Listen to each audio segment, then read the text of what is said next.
un tiers investisseur, que ce soit d'ailleurs dans la commande publique ou même pour développer des projets dans des industries privées, hein, d'abord, ça sert à porter des risques. Et j'aurais presque tendance à dire que ça doit être la première condition. C'est-à-dire quand il y a un risque que le maître d'ouvrage ne sait pas bien appréhender, ne sait pas bien chiffrer, qu'il a envie de l'externaliser, avoir un tiers investisseur est une façon pour lui de le transférer. Alors tout ça, ça n'a de sens évidemment que si ce tiers investisseur et ses partenaires savent le gérer. Si le risque est facturé au prix de ce que coûterait un risque, ça ne sert à rien. Donc le premier intérêt, ça doit être celui-là, et la première analyse, ça doit être celle-là. Après, il y en a une deuxième qui est assez importante aussi, mais qui, à mon avis, ne doit pas être la première, qui est le fait de pouvoir déconsolider le financement d'un projet en le faisant porter par une structure extérieure. Alors, les outils en France ne le permettent pas souvent parce que de manière plutôt idéologique, je pense, la France considère que ces marchés de partenariat sont nécessairement consolidés. Il y a des raisons juridiques à ça, mais dans tous les pays européens, les autres pays européens, on constate qu'ils ne le sont pas. Puis la troisième, c'est que l'investisseur, il est aussi en capacité d'apporter sa compétence, notamment dans la gestion des marchés complexes, les marchés de conception-réalisation, les marchés de performance, et que dans des montages, notamment lorsque la personne publique est co-actionnaire, je pense au CEMOB, je pense au SEM, c'est parfaitement utile d'avoir un co-actionnaire avec soi qui est expérimenté et qui sait gérer ce genre de contrat. En France, il y a principalement deux contrats qui permettent de faire appel à un tiers investisseur. Vous avez le contrat de concession et le contrat de partenariat, ou ce qu'on appelait le PPP il y a encore quelques années. Alors la concession, elle se caractérise par rapport au contrat de partenariat par un transfert de risque global. Il y a les risques classiques, notamment en phase de développement et d'investissement liés à l'obtention des autorisations, à la conception, aux études, puis aux travaux, et puis surtout dans la durée à la performance du projet, à savoir à la fois sa maintenance et son exploitation. Mais il y a surtout, et c'est ce qui caractérise la concession, un risque sur les recettes. C'est finalement le concessionnaire qui prendra les risques non seulement sur les volumes de clients qui viendront utiliser son bien, c'est lui qui prendra donc tous les risques afférents à ce risque trafic, que ce soit les risques macroéconomiques, les risques fiscaux.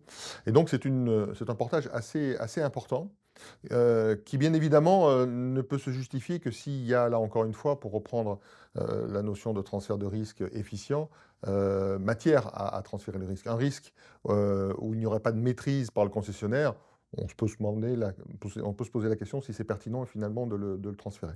Puis l'autre contrat, c'est le contrat de partenariat ou le marché de partenariat, où là, ce sont uniquement les risques industriels qui sont portés, une partie des risques administratifs aussi, mais pas le risque commercial, pas le risque recette, ce qui veut dire qu'en fait, en échange de l'investissement et de la mise à disposition d'un bien, l'acteur privé qui développe l'opération recevra un loyer qui sera évidemment modulé si les critères de performance sont atteints ou ne le sont pas.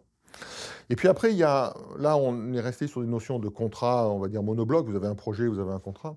Je signale quand même une approche un peu originale qui a permis la transposition de la directive européenne sur la commande publique en 2016. C'est la possibilité de faire appel à des accords cadres pour des marchés de partenariat. Pourquoi je mentionne cette forme contractuelle? C'est parce qu'en fait, quand on développe un marché de partenariat, quand on développe une concession, c'est le cas aussi, ce sont des marchés qui sont quand même assez complexes, assez lourds à structurer. Il faut de la compétence juridique, il faut de la compétence financière. Ce sont des compétences qui, par définition, coûtent de l'argent. Et donc, quand on les fait sur un projet qui coûte 200, 300, 500 millions d'euros, l'amortissement est assez vite réalisé. Quand on est sur des opérations plus modestes, de 5, 10, 15 millions d'euros, c'est quand même beaucoup plus compliqué d'y arriver.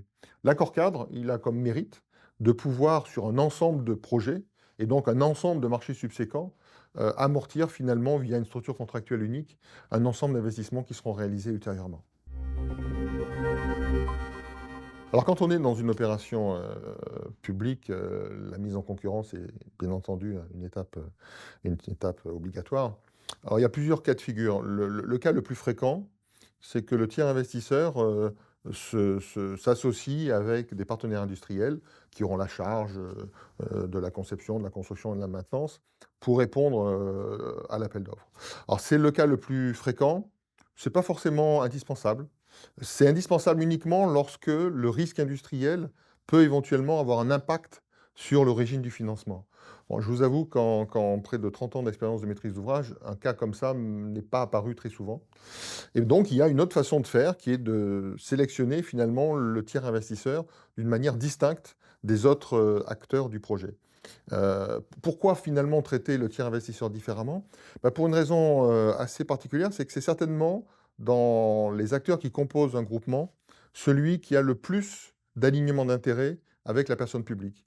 Lui, son but, c'est que la conception soit idéale, que les travaux se passent bien, qu'ils soient réalisés dans les délais et que la performance soit au rendez-vous. Un cahier des charges tel que je viens de le résumer est quand même assez proche de celui du client. Donc choisir le tiers investisseur peut se faire séparément, ça peut se faire en amont de l'appel d'offres qui va permettre de choisir les concepteurs, les constructeurs et les mainteneurs. Le choisir en amont a un intérêt, c'est de pouvoir euh, s'appuyer sur lui dans les cahiers des charges techniques, industriels, et aussi dans l'appel d'offres et dans l'accompagnement d'appel d'offres. Mais il peut aussi être choisi après que le groupement industriel a pu être retenu. C'est un peu plus compliqué puisque quelque part dans l'offre qui est attendue, il y a une logique de coût global. Donc avoir quelque part l'investisseur est quand même important dès les phases les plus amont possibles. Ben, un tiers investisseur performant doit d'abord pouvoir s'engager sur la durée, puisque le propre de son rôle, c'est de porter des risques qui doivent à la fois faire le lien entre le court terme, celui où on définit le projet, on définit sa conception, on l'étudie, puis on réalise les travaux, et puis le long terme, celui où on doit s'assurer de sa performance au bout de 20, 30, 40 ans, ce qui suppose à la fois de l'entretenir, de l'exploiter, mais également de faire les investissements lourds qu'il faut régulièrement programmer pour ce genre de projet. Donc un tiers investisseur doit avoir cette capacité à se projeter dans la durée. Si c'est un acteur qui est sur le très court terme, on peut toujours craindre que finalement il n'ait pas un intérêt dans la manière dont le projet sera réalisé in fine.